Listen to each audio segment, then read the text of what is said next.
qu'on peut mettre dans les voitures. Oui, alors effectivement, c'est pas tout à fait une technologie d'aide à la conduite. Des applications des assurances télématiques, c'est quelque chose qui se développe plutôt pas mal.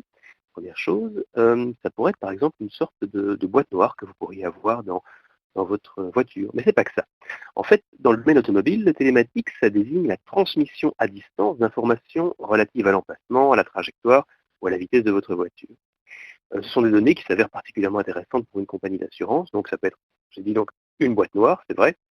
Et dans ce cas, le télématique, ça peut rendre possible pour les assureurs des économies par la détection de fraude.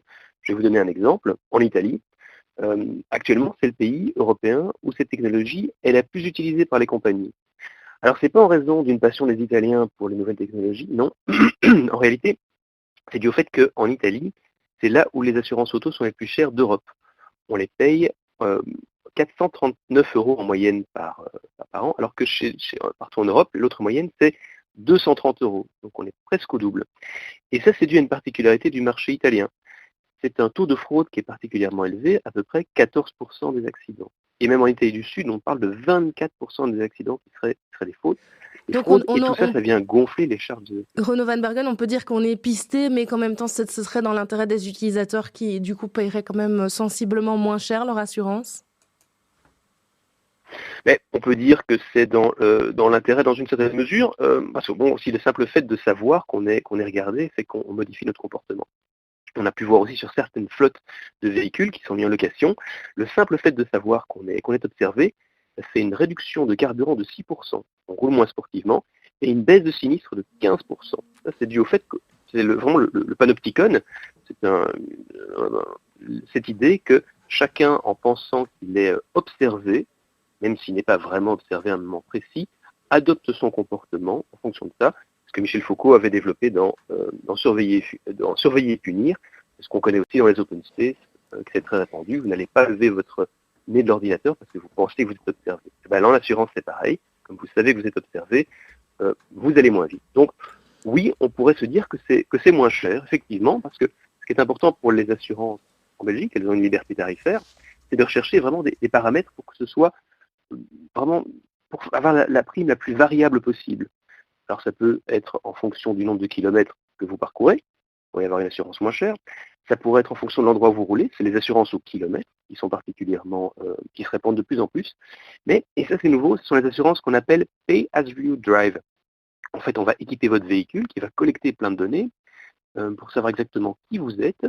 Et je vais vous donner un exemple, c'est qu'on sait qu'une femme salariée, statistiquement, d'un âge moyen, n'habitant pas en agglomération importante, c'est la personne qui a la sinistralité la plus faible. On pourrait donc, a priori, lui faire une assurance moins chère, sauf que le problème pratique, c'est qu'il y a une loi de 2007 qui tend à réprimer les discriminations entre hommes et femmes, et elle rend impossible en matière d'assurance une distinction fondée sur le sexe. Renaud Van Pour une fois, c'est Bergen, vraiment pas à l'avantage des femmes. Alain nous rappelait à l'instant que vous aviez parlé des éthylotests qui ne fonctionnent pas très bien. Est-ce qu'on peut imaginer que ces assurances-ci et cette fameuse boîte noire, est-ce qu'elle est au point en fait aujourd'hui? Bah, alors c'est assez peu, c'est plutôt en phase test. Hein. Effectivement, l'éthylotest, alors ça marche quand même, ça marche quand même pas mal. Hein. L'éthylotest, c'est une application effectivement de télématique à ce niveau-là. Il y a pour l'instant des phases tests et qui ont surtout lieu sur les jeunes conducteurs. En termes de sinistralité, ceux qui ont la plus haute taux de sinistre, pas les personnes âgées, c'est pas les vieux comme si je fais le lien avec la musique que vous passiez il y a un instant, c'est les plus jeunes. Les moins de 26 ans ont une sinistralité absolument terrible.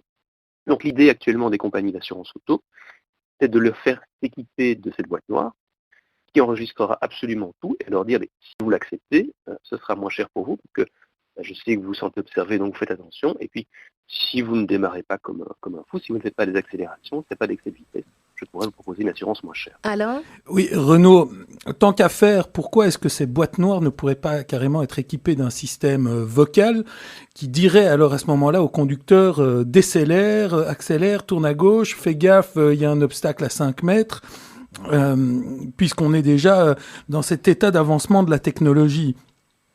Est-ce que vous pensez que c'est quelque chose qui est envisageable ? On pourrait l'imaginer. Maintenant, il faut faire attention à une chose. N'oublions pas que quand on est dans une voiture, le conducteur, c'est la personne qui est derrière le volant. Ce n'est pas la machine. Moi, je me souviens d'une affaire, pas que j'ai plaidé, mais que j'ai vue en tout cas au tribunal, avec quelqu'un qui disait qu'il avait commis un excès de vitesse sur l'avenue Franklin Roosevelt, qui est une avenue, je le dis à nos auditeurs, qui est normalement limitée à 50 km/h. Il allait à 85 et sa justification, c'était le système de détection anti-collision me disait que toutes les voitures allaient vite et donc que je devais aller vite. Ça, c'est pas acceptable. C'est pas la machine qui vous dit ce que vous devez faire. C'est le conducteur qui doit tout observer. Sinon, son permis de conduire, c'est des risques qu'on risque de lui enlever. Au niveau des chiffres, Renaud Van Bergen, où est-ce qu'on en est dans ces fameuses assurances télématiques? Alors, en Belgique, c'est relativement peu développé encore. Au niveau européen, on sait qu'il y a au niveau à peu près 10 millions d'assurances fin 2018 qui existaient. On estime qu'elle sera à près de 50 millions en 2023. En Belgique, c'est vraiment très très limité. Mais on se dit qu'une fois que ce sera lancé et que ce sera généralisé, puisque je crois que c'est une étude de Deloitte qui disait que en 2019, il y avait eu à peu près 2 milliards d'euros qui avaient été injectés dans les startups en matière d'insurtech, donc c'est véritablement ça dont on parle, ça pourrait s'emballer. Et alors, c'est ce qu'on appelle la théorie du dévoilement. C'est quelque chose qui a été développé par un scientifique qui s'appelle Scott Pippett à l'Université du Colorado. Et ce que nous dit cette théorie, c'est qu'à partir du moment où un certain nombre de personnes ont dévoilé leurs données, alors le fait de ne pas les dévoiler, ça devient stigmatisant pour les autres. Je vais vous donner un exemple. Aux USA, par exemple, où c'est plus répandu, il y a une première compagnie à avoir utilisé ce système-là, ça s'appelle Progressive Insurance. C'est une compagnie qui a proposé d'emblée un rabais de 30% sur la prime d'assurance auto pour celui qui accepte un traceur. Ça fait que, en fait, on rétribue les assurés qui veulent donner leurs informations. Et ils ne seraient pas tentés de payer moins cher. Ce que nous dit la théorie du dévoilement, c'est que celui qui accepte cette nouvelle technologie intrusive, eh bien, ça va insidieusement pousser les autres aussi à l'accepter. Parce que si l'assurance est moins chère pour ceux qui sont équipés du traceur, la question c'est, à partir de quand est-ce que l'assurance sera plus chère pour ceux qui l'ont refusée? Et là, il y a vraiment une question au cœur de tout ça, c'est la question de la vie privée, du droit à la volonté de l'individu de s'isoler, c'est le cas de le dire pour l'instant, on est un peu en confinement, mais s'isoler par rapport à la société au niveau de nos données, et par rapport en tout cas par rapport à la société en général, mais une société commerciale en particulier. Et, là, donc, et comment est-ce qu'on peut imaginer que cette affaire évolue, Renaud? Est-ce qu'on peut imaginer qu'à un moment donné, que ça va être comme pour les boîtes connectées électriques, les boîtiers liés à l'électricité, que des personnes s'opposent farouchement à ces avancées-là au niveau technologique? Je pense que c'est ce qui va se passer, c'est qu'on va avoir, il faut avoir une discussion. Est-ce qu'on veut vraiment quelque chose où on connaisse absolument tout de vous? Est-ce qu'on veut, pour garantir à chacun, même parfois contre son consentement explicite, justement au nom de cette théorie du dévoilement, un espace the right to be left alone, comme on pourrait dire aux États-Unis, ce droit à être laissé seul.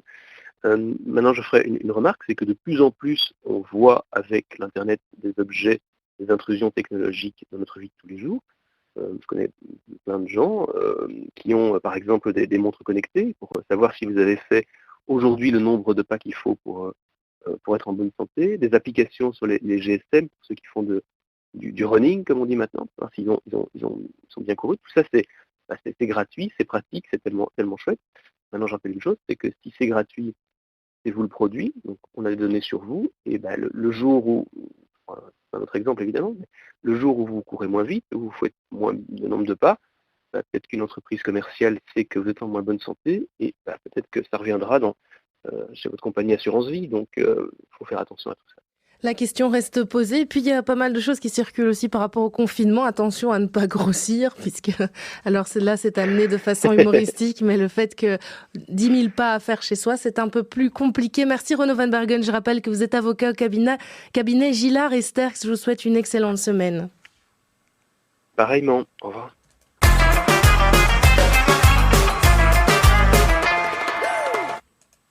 Tout ça à cause d'une putain de chauve-souris. Salope, tout ça à cause. J'ai cru qu'il y avait une chauve-souris chez moi. Ouh, Corona. bien niquer ta mère.